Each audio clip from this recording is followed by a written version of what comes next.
언론중재법은 우리 야당 의원들께서 좀 참여해서 같이 깊게 논의하면 될 문제인데 이것을 실제보다 부풀려진 면이 많습니다. 제가 계속 강조하듯이 우리 언론의 자유와 정당한 취재는 저희들이 일관되게 보호하고 뒷받침해 갈 것입니다.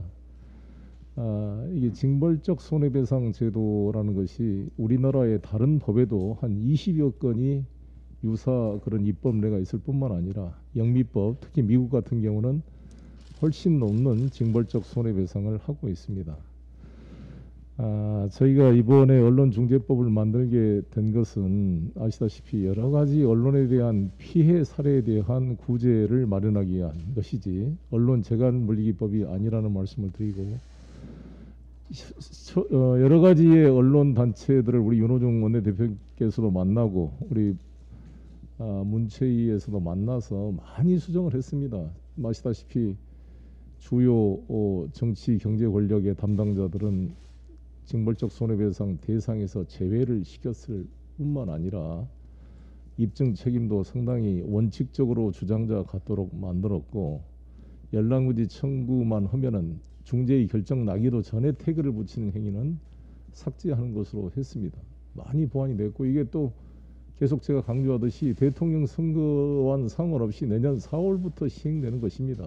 이것을 저희 민주당이 정치적 목적으로 한 것이 아니라 언론에 대한 피해 구제, 가짜 뉴스 피해 구제에 관한 것입니다. 왜 유튜브를 뺐냐 이렇게 얘기하는데, 유튜브는 언론기관이 아닙니다. 언론기관이 아니기 때문에 전기통신사업법에서 개정안이 제출돼서 지금 상임위 논의 중이기 때문에 야당이 적극 협력해서 빨리 이 전기통신사업법 개정안이 통과돼서 유튜버들의 가짜 허위 뉴스 조작도 같이 통제하도록 하겠다는 말씀을 드리겠습니다.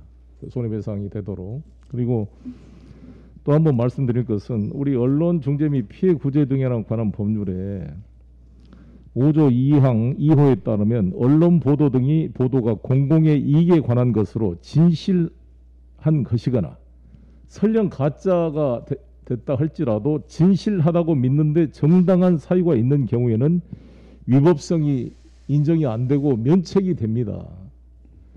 그러니까 우리 기자들께서 뭔 사건을 취재했을 때 취재원한테 전화도 해보고 여러 가지 확인 절차를 거쳤다고 한다면 결과적으로 그게 사실과 틀리더라도 정당한 사유로 인정이 돼서 다 면책해온 것이 우리나라 대법원의 확고한 판례이고 법률 조항에도 이게 명시가 돼 있는 것입니다. 이것도 부족해서 이번 하도 언론인들이 걱정을 해서 이 개정안에 한 번 더 이것을 중복 적용을 해놨습니다. 30조 2항 4항 3호에 따르면 공적 관심사와 관련된 사항으로 제4호 3항에 따른 언론의 사회적 책임을 수행하는 데 필요하다고 인정되는 언론 보도는 이 적용 대상에서 제외하도록 되어 있음으로써 포괄적으로 예외 조항을 규정해 놓고 있는 것입니다. 따라서 우리 언론인들이 걱정하는 남용 가능성은 거의 없다고, 너무 과할 정도로 두 번에 걸쳐서 중복으로 이 규정을 만들어 놨다는 말씀을 드리겠습니다. 그런데 이걸 하면 다 이 언론 보도도 보면은 사실 우리가 언론의 자유라는 것은 5천만 국민이 다 말할 수 있는 자유를 의미한 것이지 언론 자본을 가진 언론 기관만의 자유는 아닐 것입니다.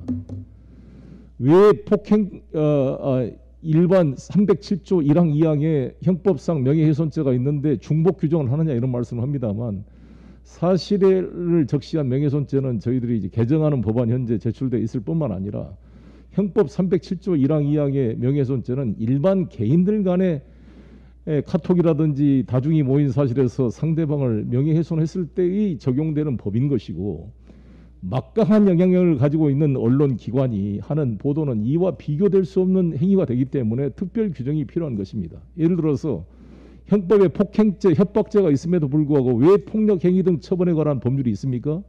폭력행위 등하는 처벌의 법에 따르면은 집단적이고 상습적으로 위험한 흉기나 무기를 가지고 협박 폭행하는 경우에는 일반 주먹으로 폭행하는 것과 말로 협박하는 것과는 비교할 수 없는 위험을 초래하기 때문에 폭처법이라는 특별법을 만들어서 2년 이상의 징역형에 처하도록 중과를 하고 있는 것입니다.